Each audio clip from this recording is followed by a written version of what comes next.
আমি 1 মিনিটের মধ্যে ভারতের গুরুত্বপূর্ণ পুরস্কার এবং সম্মান নিয়ে আলোচনা করছি। ভারতরত্ন পুরস্কার ভারতের সর্বোচ্চ অসামরিক পুরস্কার, যেটি 1954 সাল থেকে দেওয়া স্টার্ট হয়। এটি শিল্প, সাহিত্য এবং বিজ্ঞানের অগ্রগতির প্রতি ব্যতিক্রমী সেবা এবং সর্বোচ্চ আদেশের জনসেবার স্বীকৃত স্বরূপ। পদ্ম পুরস্কার ভারতরত্নর পর এগুলি হলো ভারতের দ্বিতীয় সর্বোচ্চ অসামরিক পুরস্কার এবং এই পদ্ম পুরস্কারের মধ্যে তিনটি আছে। একটি হলো পদ্মবিভূষণ, একটি হলো পদ্মভূষণ, আর একটি হলো পদ্মশ্রী।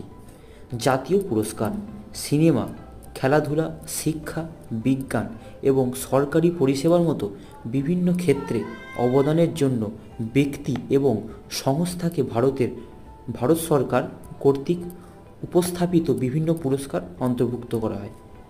বীরত্ব পুরস্কার সুস্পষ্ট সাহসিকতা বা বীরত্ব প্রদর্শনের জন্য